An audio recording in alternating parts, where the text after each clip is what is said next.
Former Forge contributors maintain, calling SNL poisonous. Will it ever trade? If you understand something about Saturday Night Stay at all past what you see Stay from NY, it's likely that it's a notoriously crazy vicinity to work. Setting together a whole 90 minutes of television in less than per week is an unwidespread project. And the display's infamous Tuesday nighttime writing sessions, wherein writers and cast members live up until 4 a.m. or so writing sketches to offer a read-through the following afternoon, are the stuff of legend. The grueling timetable and the frustration of not getting your sketches on air are baked into the joy of running at SNL.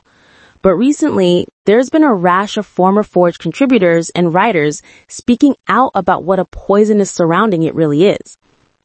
The most recent instance of this befell last week when Heidi Gardner, who departed the show after 8 seasons this year, reportedly not willingly, appeared on her former castmate Ego Nwodom's podcast Thanks Dad and called SNL a challenging location to work.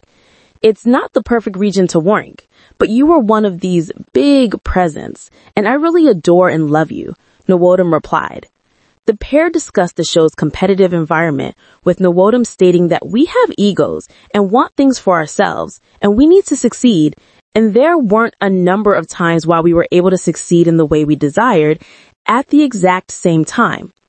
Nwodum, who also left the show in advance of season 51, delivered that she'd hoped the Solid would be prevailing together so they might have a complete birthday party and not one of folks mourning or frustrated. The comments from her and Gardner come just a few months after Devon Walker's candid social media post pronouncing his personal departure. Me and the show did 3 years together, and sometimes it was really cool. Sometimes it was toxic as hell. But we made the most of what it was, even amidst all the dysfunction. We made a fucked up little family. There's a measure of humanity that the show could gain from. What ends up happening over the summer season is usually people are left hanging with big life decisions, people trying to start families or buy homes, and there's no word from the show about whether they have their job. The show won't tell them all summer and then will ultimately end up firing them when there's been months of them trying to work their situation out. That wasn't my situation, but I've regarded of situations in which that's happened.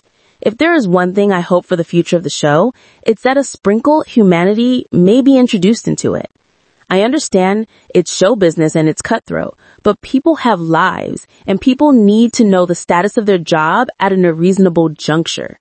Most of people are told they're coming back to work in a week. And those are just the comments people are willing to make publicly. An anonymous source, literally identified as an insider at the show, recently told Rob Shutter's ST Shooter that SNL thrives on humiliation and described it as a snake pit of cruelty, sabotage, and bullying. One that makes the Ellen DeGeneres scandal seem like Sesame Street. By all bills, the work environment at Saturday Night Stay has been like this for everything of its 50-year run. Most cast members, hell, even most hosts, know what they're stepping into when they agree to be on the show. But it sure looks like an increasing number of them are willing to talk about it.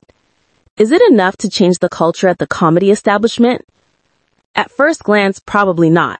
Lorne Michaels has run the show most of the time his way for a half a century, and he's not about to change it up now. As that anonymous insider also pointed out, at Ellen, people feared the host. At SNL, the cast attacked each other, and Lorne lets it happen. Lorne is a comedy kingmaker. Most performers are probably unwilling to complain or challenge him out of concern for their careers. But Lorne is also 80 years old, and rumors are swirling about potential successors for any time he finally decides to retire. Will culture and attitudes about earning one's stripes that date back all the way to the 70s prevail? Or will whoever ultimately takes over from Michaels implement some more HR-friendly changes? That remains to be seen.